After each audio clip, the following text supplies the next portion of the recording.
அருட்பெருஞ்சோதி அருட்பெருஞ்சோதி தனிப்பெரும் கருணை அருட்பெருஞ்சோதி. எல்லா உயிர்களும் இன்புற்று வாழ்க, வள்ளல் மலரடி வாழ்க வாழ்க, கொல்லா விரதம் குவளை எல்லாம் ஓங்குக, நல்லோர் நினைத்த நலம் பெறுக, நன்று நினைத்த எல்லோரும் வாழ்க இசைந்து.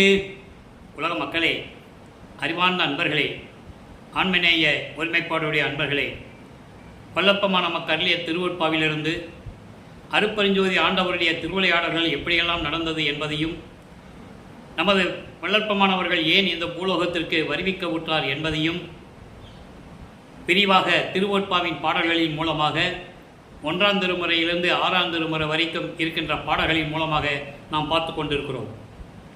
பிள்ளைப்பெருமானவர்கள் ஏன் வருவிக்க விட்டார் என்ற நிலையை நாம் ஏற்கனவே விரிவாக பார்த்திருக்கிறோம். இருந்தாலும் ஒவ்வொரு பதிவத்தினுடைய முன்னுரையில் நாம் அதை கூற வேண்டிய கடமை இருக்கிறது. எனவே பிள்ளைப்பெருமானவர்கள் 5/10/1823 ஆண்டு மருதூர் அருகிலே இருக்கின்ற சிதம்பரம் அருகிலே இருக்கின்ற மருதூர் என்ற கிராமத்திலே ராமையா பிள்ளை சின்னையம்மர்களுடைய இல்லற வாழ்க்கையில் மகனாக வருவிக்க உற்றவர் என்பது இறைவன் இந்த பூலோகத்தில் ஏதாவது காரியங்கள் நடக்க வேண்டுமென்றால் தனது அருளால் ஒரு ஆண்மகனை பெற்றெடுத்து இந்த பூலோகத்திற்கு அனுப்புவார். அந்த நிலையில் நமது பிள்ளைப்பெருமானவர்கள் மருதூரிலே அந்த குடும்பத்திலே வருவிக்க உற்றவர். இறைவனுடைய திருவிளையாடல் 1/1/1823 ஆண்டு தொடங்குகிறது. 5/10/1823 ஆண்டு நமது பிள்ளைப்பெருமானவர்கள் வருவிக்க உற்றார். ஒரு தாயின் கருவறையிலே இருக்கும்போது இறைவனுடைய திருவிளையாடல் எப்படி நடந்தது என்பதை நாம் ஏற்கனவே தெளிவாக பார்த்து விட்டோம். நமது பிள்ளைப்பெருமானவர்கள் 5 மாத குழந்தையாக இருக்கும்போது சிதம்பரத்திலே தன் மகனுக்கு எப்படி சுயரூபத்தை காட்டினார் என்பதையும் நாம் தெளிவாக பார்த்தோம். அதன் பிறகு ராமையா பிள்ளை அவர்கள் காலமான உடனே, இறந்த உடனே சின்னையம்மையார் அவர்கள் ஏற்கனவே அவங்களுக்கு உலகியலிலே பிறந்த குழந்தைகள் 4 பேர் உண்டு. 2 ஆண் பிள்ளைகள், 2 பெண் பிள்ளைகள். அவர்கள் பிறந்தவர்கள். நமது பிள்ளைப்பெருமானவர்கள் இறைவனால் வருவிக்க உற்றவர். இந்த 5 குழந்தைகளையும் அழைத்து கொண்டு பொன்னேரி அருகில் இருக்கின்ற சின்னக்காவனம் என்ற கிராமத்துக்கு செல்லுகிறார்கள். அந்த ஊர் தான் அந்த அம்மா பிறந்த ஊர். சில காரணங்களால் அங்கே இருக்க முடியவில்லை. சென்னையிலே குடியேறுகிறார்கள். அவர்கள் சென்னையிலே குடியேறிய பகுதி ஏழுகிணர் பகுதியில் இருக்கின்ற வீரசாமி என்ற ஒரு தெருவிலே அங்கே குடியேறுகிறார்கள். நமது பிள்ளைப்பெருமானவர்கள், நமது குழந்தை இறைவன் வளர்ந்து கொண்டிருக்கிறார். இதுதான் முன்னுரை. 1/1/1823 ஆண்டு தொடங்கிய திருவிளையாடல் 30/1/1874 இரவு 12 மணி வரையிலும் நடக்கிறது. சரியாக 51 ஆண்டுகள் திருவிளையாடல் நடக்கிறது. இந்த 51 ஆண்டுகளை அருட்பெருஞ்சோதி ஆண்டவர் 8 ஆண்டுகளாக பிரித்து தனது மகனுக்கு அருளை கொடுத்து கொண்டிருக்கிறார் என்பதை தான் திருவொற்பாவிலே பார்த்து கொண்டிருக்கிறோம். காரணம், திருவொற்பா என்பது இறைவனால் அருளப்பட்ட ஒரு பெரிய பொக்கிஷம், ஒரு அரிய நூல், அருள் பாடல்கள் நிறைந்த ஒரு நூல், பிரபஞ்சத்தின் உண்மைகளை கூறக்கூடிய நூல், மக்களை எப்படி நல்வழிப்படுத்துவது என்று கூறக்கூடிய ஒரு நூல். அவரில் கூறப்பட்ட உண்மைகளை தான் நாம் பார்த்து கொண்டிருக்கிறோம். 8 ஆண்டுகளாக பிரிக்கும்போது நமது பிள்ளைப்பெருமானவர்கள் முதல் 8 ஆண்டுகளில் எப்படி இருந்தார் என்பதை நாம் பார்த்து கொண்டிருக்கிறோம். முதல் 8 என்பது 8 ஆண்டுகள் வரை நமது பிள்ளைப்பெருமானவர்கள் வருவிக்க விட்டு 8 ஆண்டுகள் வரை இறைவன் எப்படியெல்லாம் திருவிளையாடல் செய்தார் என்பதை பாடலின் மூலமாக பார்த்து கொண்டிருக்கிறோம். பள்ளியிலே கொண்டு போய் சேர்க்கிறார்கள் நமது பிள்ளைப்பெருமானவர்களை. குழந்தை இறைவன் பள்ளியிலே போய் சேருகிறார். அங்கே படிக்க முடியவில்லை, படிக்க மாட்டேன் என்று சொல்லி வெளியே வந்து விடுகிறார். காரணம், அங்கே இறைவனுடைய திருவிளையாடல் நடக்குது. தனது மகன் இந்த உலகியலிலே எந்த ஆசிரியரிடமும் இந்த உலகப் படிப்பை, இந்த சந்தை படிப்பை படிக்கக்கூடாது என்றும், தனது மகன் யாரையும் குருவாக ஏற்றுக்கொள்ளக்கூடாது என்றும், தனது மகன் சமயங்களை சார்ந்த ஆடைகளை அணியக்கூடாது என்றும், சமயங்கள் என்பது சைவம், வைஷ்ணவம், கௌபாரம், காணபத்தியம் போன்ற சமயங்கள் இருக்கின்றன. ஒவ்வொரு சமயத்திற்கும் ஆடைகள் உண்டு. அதெல்லாம் அணியக்கூடாது என்ற நிலையும் இறைவனுடைய திருவிளையாடல் நடந்து கொண்டிருக்கிறது. அதன்படி நமது பிள்ளைப்பெருமானவர்கள் பள்ளியிலே படிக்கக்கூடாதுன்னு வெளியே வந்துட்டார். அந்த குழந்தை வெளியே வந்த உடனே நமக்கு தெரியும், ஒரு வீட்டில் ஒரு பிள்ளையை பள்ளிக்கூடத்தில் சேர்த்து படிக்க முடியலன்னா அந்த குழந்தைக்கு எவ்வளவு இடைஞ்சல்கள், எவ்வளவு பிரச்சனைகள் இருக்குன்னு நமக்கு தெரியும். அதெல்லாம் இறைவன், நமது குழந்தை இறைவன் தாங்கி கொண்டிருக்கிறார். அவருக்கு ஒரு தனிமையான இடம் தேடுகிறார். அப்படி கிடைத்த இடம்தான் கந்தகோட்டை என்ற ஒரு கந்தகோட்டம் என்ற ஒரு கோயில். அங்கே ஒரு முருகன் கோயில் இருக்கிறது. அங்கே போய் தங்கிக்குவார். எல்லாம் தூங்கின பிறகு இந்த கோயிலேருந்து போவார். அந்த வீட்டில் இருக்கிறவங்க தூங்கி எந்திரிக்கிறதுக்கு முன்னால் இவர் எந்திரிச்சு இங்கே வந்துடுவார். இப்படி நிலைகள் தொடர்ந்து கொண்டிருக்கிறது 8 ஆண்டுகள் வரைக்கும். அப்போ முதல் 8 முடிஞ்சு போச்சு. 2வது 8 தொடக்கத்தில், அதாவது 9வது ஆண்டு, 6வது 3வது ஆண்டில் ஆட்கொண்ட அருள்கடலே என்று சொல்லுவார். 6வது 3வது ஆண்டிலே ஆட்கொண்ட கருணையின் கடலே என்று கூறுவார். 6 + 3 9. 9வது ஆண்டில் இறைவன் தன்னை ஆட்கொண்டதை திருவருட்பாவில் தெளிவாக நமக்கு அருளியிருக்கிறார்கள்.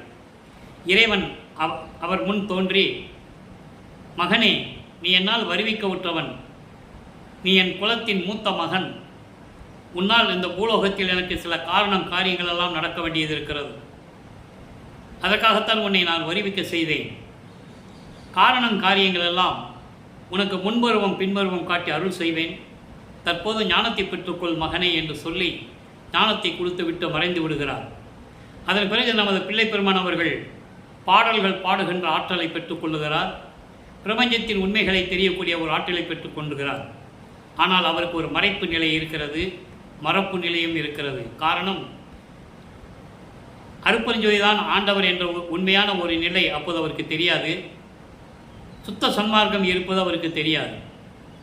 சைவ சமயத்தின் தலைவனாகிய சிவபெருமானை வழிபட்டு கொண்டிருப்பதால் இவர் வலிமைக்கு உற்ற குடும்பம் சைவ குடும்பம், சைவ சமயத்தை சேர்ந்தவர்கள். அதனால் இவர் சிவபெருமானை ஏற்றுக்கொண்டு நமச்சிவாயா, சிவாய நம, ஓம் சிவாயா என்று சொல்லி சிவபெருமானை வழிபட்டு கொண்டிருக்கிறார். நமது பிள்ளை பெருமான் அவர்கள் நமது குழந்தை இறைவன் 9வது ஆண்டிலிருந்து 12 ஆண்டுகளுக்குள் எப்படி இறைவனை வழிபட்டார் என்பதை 1ஆம் திருமுறை உருவாகிறது.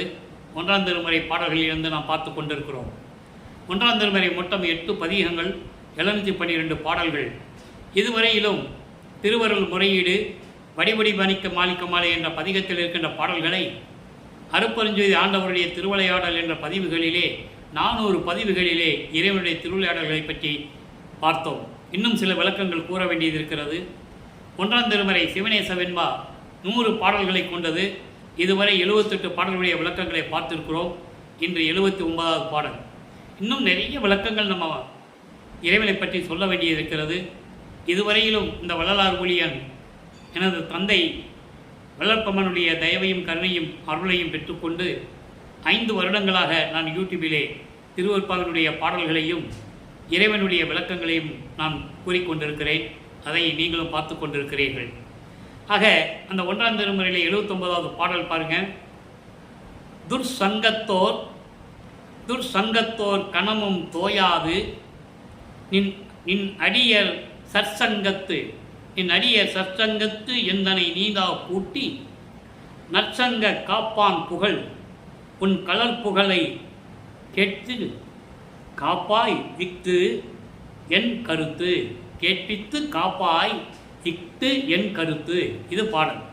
அதாவது சைவ சமயத்தை சாராத, சைவ சமயம் இல்லாத, அதாவது காணாபத்தியம், கௌபாரம், சக்தம், இப்படி நிறைய சமயங்கள் உண்டு. வைஷ்ணவம், நிறைய சமயங்கள் உண்டு.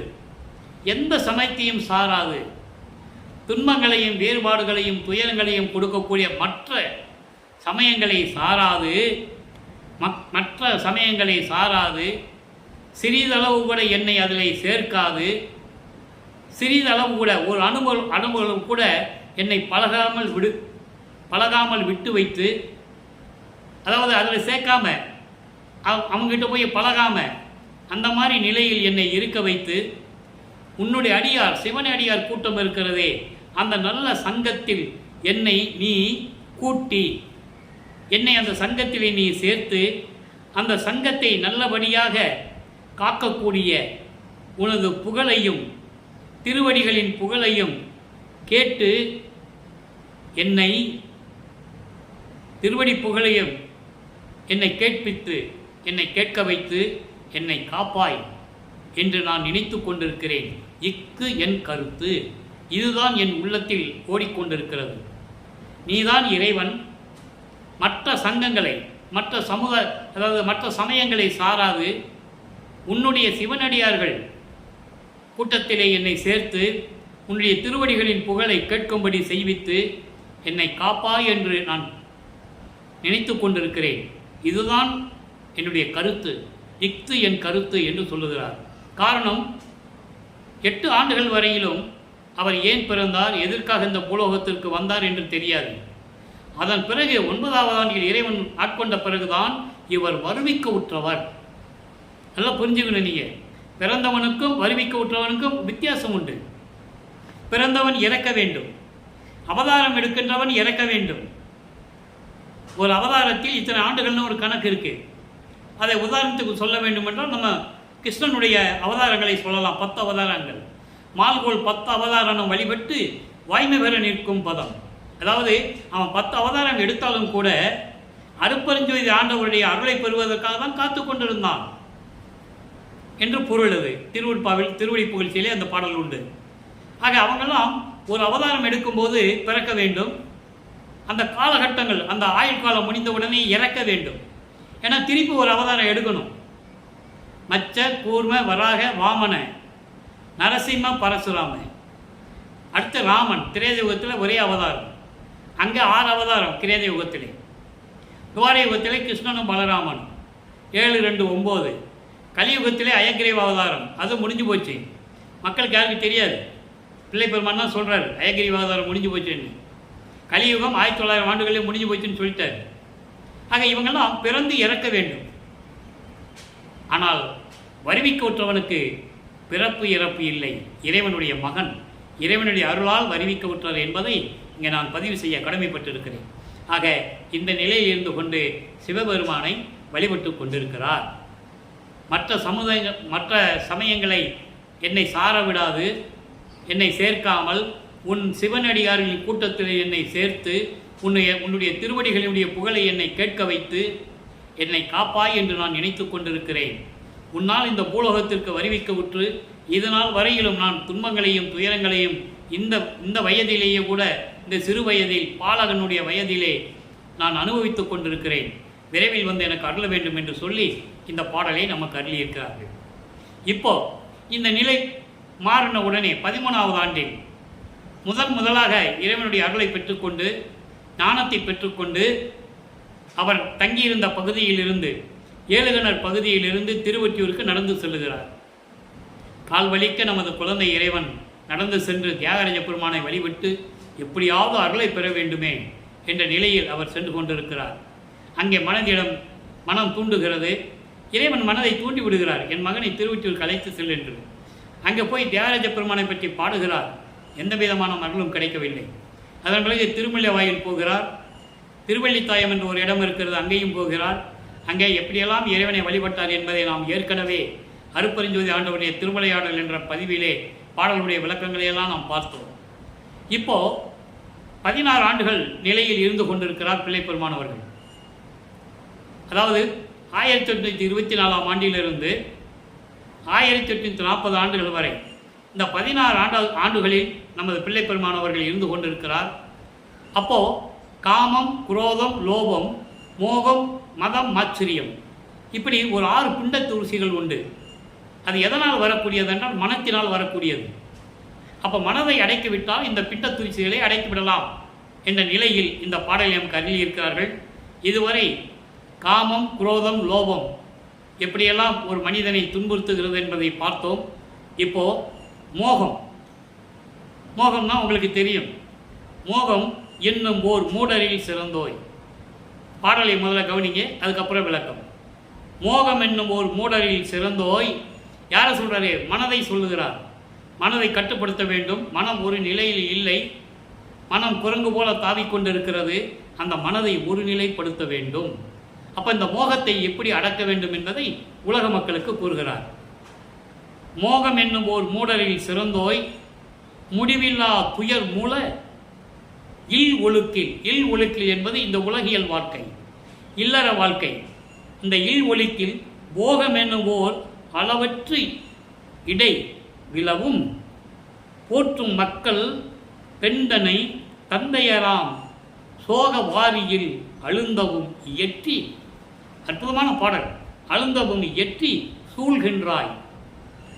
என்னை தொடர்ந்திடேல் தொடரில் தொடர்ந்திடேல் என்னை தொடரில் ஓகை ஒற்றையூர் சிவன் அருள் வாளால் உன்னை வெட்டுவல் உண்மை என்று உணரே. இது பாடல். இப்போ மோகத்தை எப்படி கட்டுப்படுத்துறது, அந்த மனதை எப்படி சொல்லுகிறார் என்பதை நாங்கள் இப்போ பார்க்க போகிறோம். மனமே, நீ மோகம் என்னும் அறியாமையில் உள்ள மூடர்களில், முட்டாள்களில், அறியாமையில் இருக்கின்றவர்களில் சிறந்தவனாக இருந்து கொண்டிருக்கிறாய். எல்லாவற்றுக்கும் நீதான் சிறந்தவன் மனமே. அறியாமையில் இருந்து கொண்ட மக்களை எல்லாம் மண்ணாசை, பெண்ணாசை, பொன்னாசை என்ற ஆசைகளிலே மூழ்கடித்து அவருடைய மனதை மாற்றி அவர்களை எப்படியெல்லாம் துன்புறுத்திக் கொண்டிருக்கிறாய். அப்படிப்பட்ட நிலையில் நீ சிறந்தவனாக இருந்து கொண்டிருக்கிறாய் மனமே. அதோடு மட்டுமல்ல, இல்லற வாழ்க்கையில், உலகியல் வாழ்க்கையில், உலக விடயங்களாகிய மண்ணாசை, பெண்ணாசை, பொன்னாசை போன்ற ஆசைகளில் அந்த சேற்றிலே விழவும், அந்த நரக குழியிலே தள்ளிவிடவும் என்று கூறுவார். அந்த சேற்றிலே, அந்த அலற்றுன்னு சொல்லுகிறார் இந்த பாடல். அலற்றிடை என்பது சேறு, சகதி, சாக்கடை, எப்படி வேணால் நம்ம எடுத்துக்கலாம். அந்த உலகையில் என்னும் சாக்கடையிலே விழ வைத்து, இந்த மக்களை விழ வைத்து, அவர்களுடைய மனைவிமார்களையும் அதிலே சிக்க வைத்து, தந்தையர்களை, அவனுடைய அப்பாக்களையும் சிக்க வைத்து, அதாவது மனைவி, மக்கள், தந்தை, இவர்களையெல்லாம் சிக்க வைத்து, மண்ணாசை, பெண்ணாசை, பொன்னாசை என்ற ஆசைகளை சிக்க வைத்து, சோக வாரியில் அழுந்தவும் இயற்றி, சோக வாரி என்பது கடல், சோக வாரி என்பது துன்பக்கடல், துன்பக்கடலிலே மூழ்க வைத்து, இப்படியெல்லாம் செய்து நீ திரிந்து கொண்டிருக்கிறாய், சூழ்கின்றாய். இந்த உலக மக்களை எல்லாம் அறியாமையில் சிக்க வைத்து, மனைவி, மக்கள், தந்தைமார்களை எல்லாம் சிக்க வைத்து, இந்த சாக்கடையிலே விழ வைத்து, துன்பக்கடலிலேயும் மூழ்கடித்து, மூழ்க செய்து, இப்படியெல்லாம் நீ தெரிந்து கொண்டிருக்கிறாய். என்னை தொடராதே, என்கிட்ட நீ வராத. அப்படி நீ வந்தேன்னு வச்சுக்கோ, தொடரில். அப்படி நீ வந்தீனா, அருளோடு விளங்கி கொண்டிருக்கின்ற திருவொற்றியூரில் சிவபெருமான் இருக்கிறானே, அவன் அருளை பெற்றுக்கொண்டு அருள் என்னும் வாளால் உன்னை வெட்டுவேன், அவனுடைய அருளால் உன்னை அழித்து விடுவேன் என்று சொல்லுகிறார். உண்மை இது என்று உணரே. இது சத்தியம் மனமே, நீ உணர்ந்துக்கோ, தெரிஞ்சுக்கோ. என்கிட்ட நீ வரக்கூடாது. உலக மக்களையெல்லாம் இப்படியெல்லாம் சிக்க வைத்து, மூழ்கடித்து, அந்த சகதியிலே சிக்க வைத்து, துன்புற வைத்து, இப்படியே நீ உலகத்தில் சுற்றி கொண்டிருக்கிறாய். என்கிட்ட வராத. அப்படி வந்தேன்னு வச்சுக்கோ, திருவொற்றியூரை விளங்கி கொண்டிருக்கின்ற சிவபெருமான அருளை பெற்றுக்கொண்டு உன்னை வீழ்த்தி விடுவேன், உன்னை சாகடித்து விடுவேன், உன்னை மடித்து விடுவேன் என்று கூறுகிறார். ஆக அன்பர்களே, நமது பிள்ளை பெருமானவர்கள் திருவருட்பானா அவ்வளவு அற்புதமாக இருக்கும். ஒவ்வொரு 8 ஆண்டுகளில் அவருடைய நிலை எப்படி இருந்தது என்பதை தெளிவாக திருவருட்பாவிலே நாம் பார்த்து கொண்டிருக்கிறோம். ஒரே நாளில் அத்தனையும் சொல்லிட முடியாது. நான் 5 வருஷமாக சொல்லிகிட்டு இருக்கேன், இன்னும் முடியல. நீ 3 வருஷம் சொல்ல வேண்டியிருக்கு. அப்போ தான் இந்த ஆத்மா திருப்தி அடையும். இறைவன் கொடுத்த கட்டளை எனக்கு அது. தமிழே இலக்கணம் தெரியாத, தமிழே தெரியாத என்னை உட்கார வைத்து, சதுரகிரையிலே 3 ஆண்டுகள் உட்கார வைத்து எனக்கு விளக்கம் கொடுத்து, இன்று உங்களிடம் பேசிக்கொண்டிருக்கிறேன். 5 ஆண்டுகளாக பேசிக்கொண்டிருக்கிறேன். இன்னும் 3 ஆண்டுகள் இருக்கிறது. 8 ஆண்டுகள் என்னுடைய கணிப்பு. அப்போ இந்த 8 ஆண்டுகளில் இறைவனுடைய நிலை எப்படி இருந்தது என்பதை நாம் பார்த்து கொண்டிருக்கிறோம். எல்லாவற்றையும் ஒரே நாளிலே கூற முடியாது. அதனால் நான் பகுதியாக ஒவ்வொரு 8 ஆண்டுகளிலும் இறைவன் எப்படி இருக்கிறார் என்பதை இறைவனுடைய கட்டளைப்படி, அவருடைய அருள் வாக்குப்படி நான் உங்களுக்கு சொல்லிக் கொண்டிருக்கிறேன். ஆக 16 ஆண்டுகளை வரைக்கும் அவர் சமயங்களையும் மதங்களையும் மார்க்கங்களையும் சார்ந்து கொண்டு இருக்கிறார். ஏனென்றால் மதங்களை சார்ந்தவர்கள், மதங்களையும் சமயங்களையும் மார்க்கங்களையும் உருவாக்கியவர்கள் மனிதர்கள். ஆனால் அந்த காலகட்டத்தில் இவர் இருக்க வேண்டிய காலத்தின் கட்டாயம். மார்க்கங்களுடைய தலைவர்களை வழிபட்டு கொண்டிருக்கிறார். மார்க்கங்களின் தலைவர்கள் தசா மார்க்கம், சர்புத்திர மார்க்கம், சக மார்க்கம், சமய சன்மார்க்கம். திருநாவுக்கரசர் தாச மார்க்கத்தை சேர்ந்தவர், சர்புத்திர மார்க்கத்தை சேர்ந்தவன் திருஞான சம்பந்தர், சுந்தரன் சகமார்க்கத்தை சேர்ந்தவன், வாதவூர் மாணிக்கவாசகர், வாதவூரான் என்ற மாணிக்கவாசகர் சமய சன்மார்க்கத்தை சேர்ந்தவர். இவங்க 4 பேரையும் பற்றி போற்றி பாடிக்கொண்டிருக்கிறார். அவர் மார்க்கங்களின் தலைவர்கள், சமயங்களுடைய தலைவரையும் போற்றி பாடிக்கொண்டிருக்கிறார். அப்போ அவருக்கு தெரியாது. எனக்கு அற்ப அறிவாக இருந்தது என்று சொல்லுவார். எனக்கு அறிவு இல்லையா? அப்போது அறிவில்லாமல் நான் பாடிட்டேன்னு சொல்கிறார். எப்போ சுத்த சன்மார்க்கத்தை வாங்கின பிறகு மேட்டுக்குப்பத்தில் சுத்த சன்மார்க்க படியை கட்டும்போது சொல்கிறார், பேருபதேசத்தில் சொல்கிறார். அப்போ எனக்கு அற்ப அறிவாக இருந்தது, எனக்கு தெரியாது. அதெல்லாம் அங்கே இருந்ததுனால எனக்கு எந்த லாபமும் கிடையாது. 33 ஆண்டுகள் சென்னையில் நான் இருந்த வரைக்கும் எனக்கு எந்த விதமான லாபங்கள் கிடையாது. துன்பங்களையும் துயரங்களையும் நான் அனுபவித்துக் கொண்டிருந்தேன். எப்போ அருட்பெருஞ்சோதி ஆண்டவர் என்னை ஆட்கொண்டு அவருடைய மகன் என்று என்னை அறிவித்தாரோ, சுத்த சன்மார்க்கத்தை கொடுத்தாரோ, அதன் பிறகுதான் இந்த ஏறா நிலைமிசை எனக்கு கிடைத்தது என்று சொல்லுவார். ஏறா நிலைமிசை ஏற்றி எந்தனக்கே ஆறாறு காட்டிய அருட்பெருஞ்சோதி, அதுக்கப்புறம் கடத்திய அருட்பெருஞ்சோதி என்று சொல்லுவார். 6 என்பது 36 தத்துவங்கள். ஆன்ம தத்துவங்கள் 24, வித்யா தத்துவங்கள் 7, ருத்ர தத்துவம், சிவ தத்துவம் 5. இப்படி தத்துவங்கள் நிறைய உண்டு. இந்த தத்துவங்களுடைய விளக்கங்கள் நம்ம ஏற்கனவே கூறிவிட்டோம். இப்போ நேரம் பற்றாக்குறை, அதனால் விளக்கமாக சொல்ல முடியாது.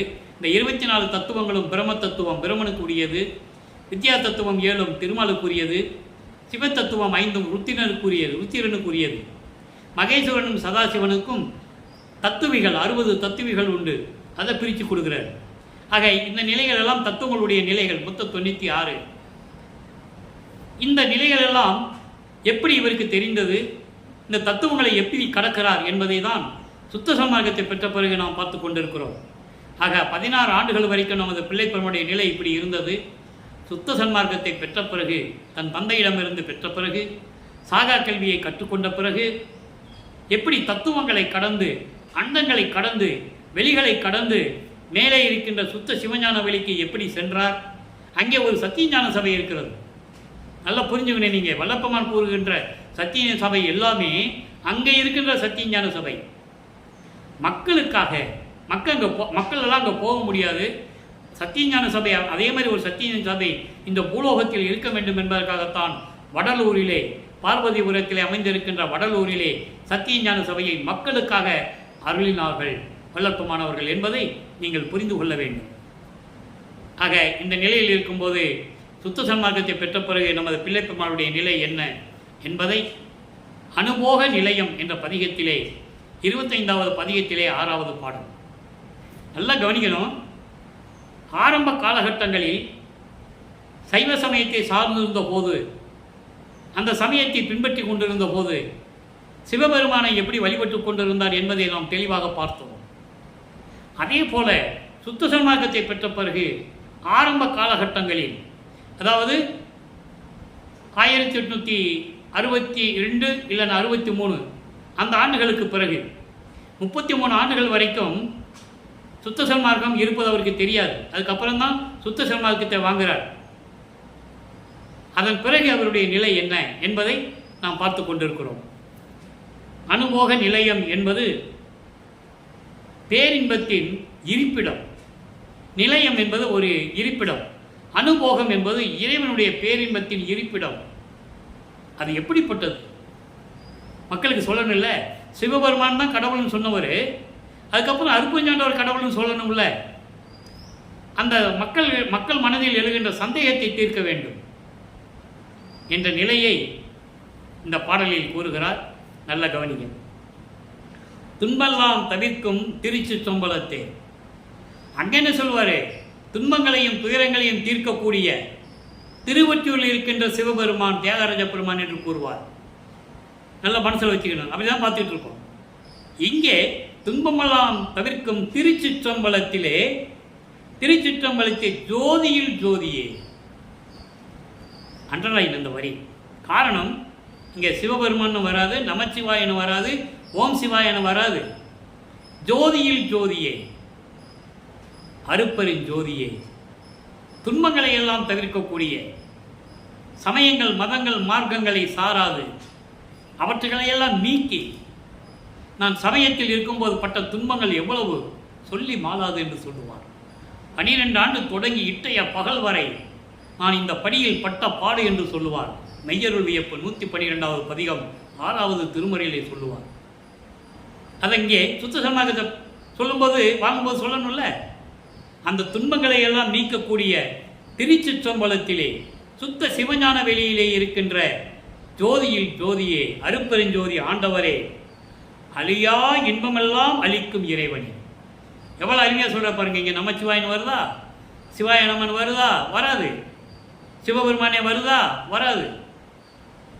அருப்பெருஞ்சோதி ஆண்டவர் அவர்தான் சாதிகளையும் மதங்களையும் சமயங்களையும் கடந்தவர். சாதியும் மதமும் சமயமும் பொய் என ஆதியில் உணர்த்திய அருப்பெருஞ்சோதி அகவல்லவர். சாதியும் மதமும் சமயமும் காணா ஆதி அனாதையாம் அருப்பெருஞ்சோதி சுயமாக தோன்றிய இறைவன். பொறித்த மதம் சமயமெல்லாம் பொய்யே. இது ஞானசரியில வரும், குடிப்பாட்டிலையும் வரும். வெறிக்கும் சமய குழியில் விழவிழந்தேன் தன்னை விழாத வகை மறித்து ஒரு பேரறிவு அளித்த வள்ளல் கொடி. அதில் விழப்போகணும்னு நினைக்கும் போது என்னை மறித்து ஒரு சுத்த சன்மார்க்கத்தை கொடுத்து என்னை பேரறிவலாக்கிய இறைவன் என்று சொல்லுவார். அதான் இங்கே சொல்றார், அழியா இன்பமெல்லாம் அளிக்கும் மரணமில்லா பெருவாழ்வை தரக்கூடிய பிறப்பு இறப்பு அவத்தைகளை நீக்கிய 7 உலக அவத்தைகளை நீக்கிய இறைவன் என்று கூறுவார். அதுக்காக பாட்டில் சொல்லுவார். அன்பர்களே, நான் ஏற்கனவே கூறியது போல திருவூர்பாவையரை ஒரு பாடலில் சொல்லும்போது விளக்கங்கள் வந்து கொண்டே இருக்கும். எனக்கு தான் நேரம் பற்றவில்லை. 7 உலக அவத்தை விட்டு ஏறினேன் மேல்நிலை, ஊழிது ஒரு ஊழி உயிர்தழைத்து ஓங்கினன். நான் ஒவ்வொரு யுகத்திலே இருந்தேன்னு சொல்றேன். ஏன்னா நான் பிரம்மனால் படைக்கப்பட்டவன் அல்ல, திருமாலால் காக்கப்பட்டவன் அல்ல என்று சொல்லுவார். அந்த மாதிரி அழியா எல்லா இன்பங்களையும் தரக்கூடிய இறைவன். அடுத்த வரி பாருங்க, என்னை ஈன்ற நல் தந்தையே தாயே. இது மட்டுமா? எத்தனை பாடல்கள் சொல்வார் தெரியுமா? நீயே என் தந்தை அருளுடையாய், என்னை நேர்ந்து பெற்ற தாயே சொல்லுவார். என்னையும் இரக்கந்தன்னையும் ஒன்றாக இருக்க இசைவித்து மன்னி வாழ்வுற என்னை வருவித்த கருணை வள்ளல் நீ அல்லவா. எப்படி தயவும் கருணையும் யாருன்னு கேட்டா, தயவும் கருணையும் எப்படி இருக்குன்னு கேட்டா, நான் தான் உன் மகன்தான் என்று நிலைக்கின்ற அளவுக்கு என்னை இந்த பூலோகத்திலே வருவிக்க செய்து என்னை மரணமில்லா பெருவாழ்வில் இருந்து வைத்துக் கொண்டிருக்கின்ற என் தந்தையே என்று கூறுவார். என்னை ஈன்ற நல் தந்தையே தாயே. அதான் அகவல்ல சொல்லுவார், ஆன்ற சன்மார்க்கம் அணிபெற என்னைத்தான் ஈன்று அமுதளித்த இனிய நற்றாயே. ஈன்றுனா என்ன அர்த்தம்? வருவிக்க செய்து. இறைவனுடைய மகன் அவர் தன்னுடைய மகனை இந்த பூலோகத்திற்கு வருவிக்க செய்கிறார் ஒரு தாயின் வழியாக. காரணம், தனது மகன் இல்லற வாழ்க்கையிலே எப்படி நடக்குது என்று இந்த உலகியலிலே தெரிந்து கொள்ள வேண்டும். அதோடு மட்டுமல்ல, இந்த உலகியலிலே இருந்து கொண்டு சமயப்பற்றுகள் இருக்க வேண்டும். அதன் பிறகு அது இல்லை என்று சொல்ல வேண்டும். நல்லா புரியுதுல உங்களுக்கு? அதனால தான் வருவிக்க விட்டார்கள். இப்போ ஒரு காரியத்தை திடீர்னு மக்கள்கிட்ட சொன்னால் எடுபடாது.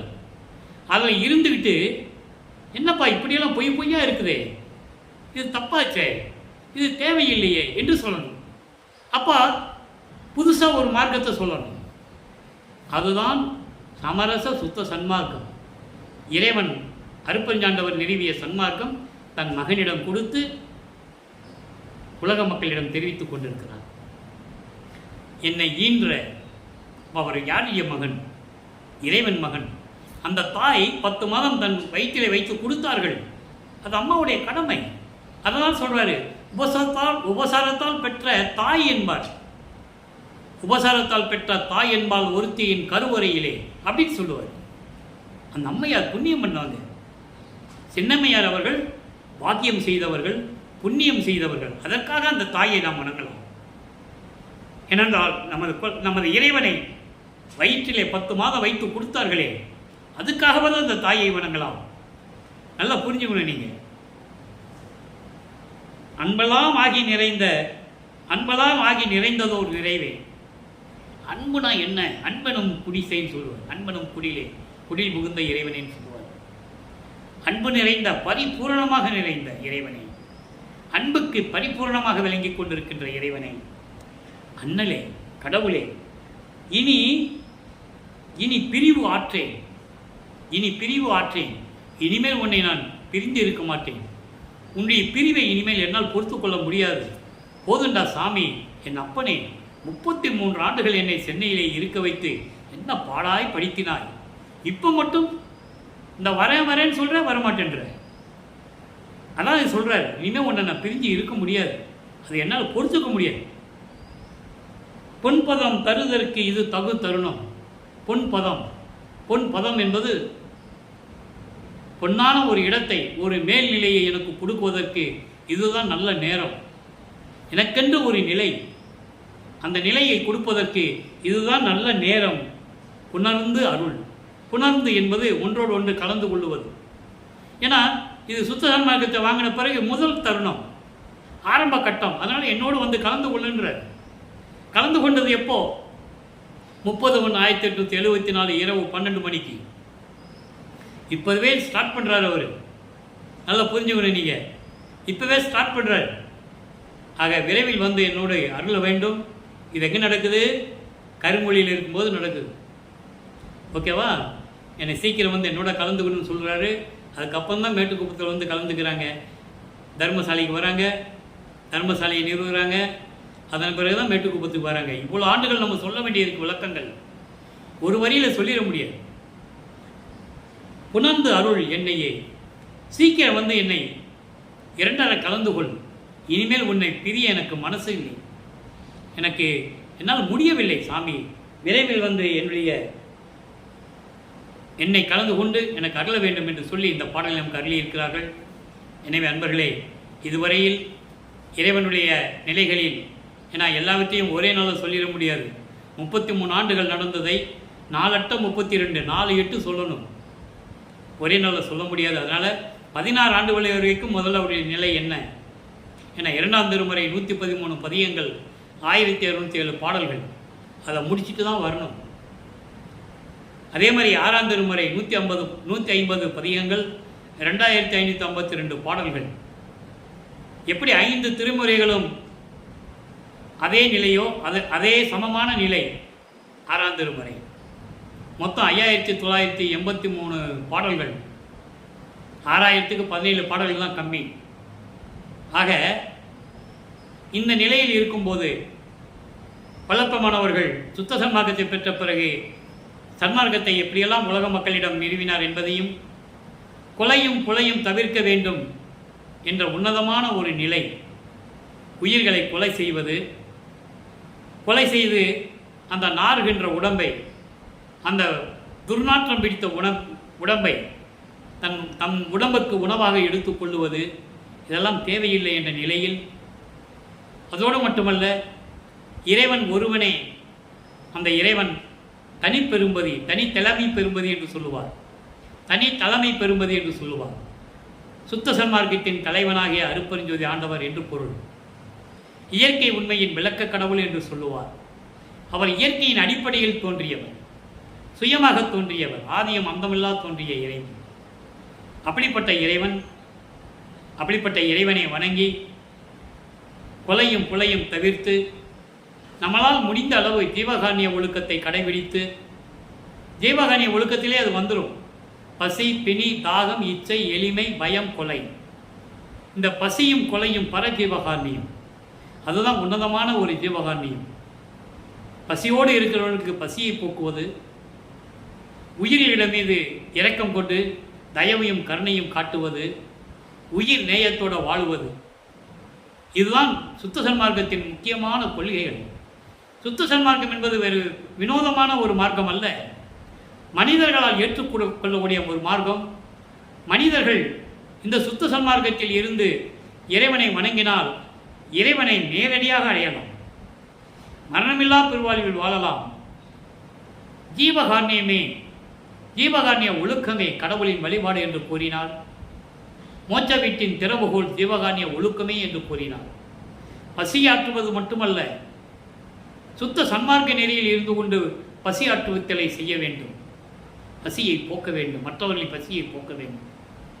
எனவே அன்பர்களே, நீங்கள் சுத்த சன்மார்க்கத்தில் இணைந்து ஒரே இறைவனாகிய அருட்பெருஞ்சோதி ஆண்டவரை வணங்கி மகாமந்திரத்தை நமக்கு கொடுத்திருக்கிறார். பிரபஞ்சத்திலேயே உயர்ந்த மந்திரம் மகாமந்திரம். அருட்பெருஞ்சோதி அருட்பெருஞ்சோதி தனிப்பெரும் கருணை அருட்பெருஞ்சோதி. இந்த மகாமந்திரத்திலே நீங்கள் பார்த்துக்கலாம், எந்த முரண்பாடு இல்லை, எந்த வேற்றுமை இல்லை. நீங்கள் சைவ சமயத்தை சார்ந்தால் நமச்சிவாயா ஓம் சிவாயா என்று சொல்ல வேண்டும். வைஷ்ணவ சமயத்தை சார்ந்தால் நமோ நாராயணா என்று சொல்ல வேண்டும். பல பெயர்கள் உண்டு, நாமங்கள் உண்டு, அதை சொல்லணும். சாத்தம் சமயத்தை சேர்ந்தால் அம்மையே அம்மா காஞ்சி மானாட்சி, காஞ்சி மதுரை மீனாட்சி, காஞ்சி காமாட்சின்னு சொல்லணும் இல்லையா? கௌபார சமயத்தை சேர்ந்தால் முருகனே சொல்லணும், முருகா சொல்லணும். காணாபத்தியை சேர்ந்தால் விநாயகனேன்னு சொல்லணும். சபுர சமயத்தை சேர்ந்தால் சூரிய பகவானே அப்படின்னு சொல்லணும். ஆனால் இங்கு அது இல்லை, ஒரே மகாமந்திரம். இந்த மகாமந்திரத்தில் எல்லாமே அடங்கி விட்டது. அதை நீங்கள் புரிஞ்சுக்கணும். அருட்பெருஞ்சோதி அருட்பெருஞ்சோதி தனிப்பெருங்கருணை அருட்பெருஞ்சோதி என்ற மகாமந்திரத்தை சொல்லி இறைவனை வணங்கி தீபத்து முன்னால் அமர்ந்து வணங்கி இறைவனுடைய அருளையும் செல்வங்களையெல்லாம் பெற்று இந்த வையகத்தில் நீங்கள் வாழ்வாங்கு வாழ வேண்டும். மரணமில்லா பெருவாழ்வில் வாழ வேண்டும். முரண்பாடுகள் இல்லாமல், வேறுபாடுகள் இல்லாமல் எல்லோரும் ஆண்மினைய ஒற்றுமை உணர்வோடு ஒருமித்த கருத்தோடு எல்லோரும் வாழ வேண்டும் என்று தயவோடையும் இறைவனுடைய தயவோடையும் கருணையோடையும் இறைவனுடைய அருள் பெற்றவன் ஆசி பெற்றவன் என்ற வகையில் இந்த வள்ளலார் ஊழியன் உங்களை வணங்கி வாழ்த்தி விடைபெறுகிறேன். நன்றி, வணக்கம். அருட்பெருஞ்சோதி அருட்பெருஞ்சோதி தனிப்பெருங்கருணை அருட்பெருஞ்சோதி. இறைவனுடைய இந்த திருவிளையாடலுடைய பதிவுகள் வரும்போது இதை பார்த்து மகிழ்ந்து இறைவன் அருளை பெற்றுக்கொள்ளுங்கள்.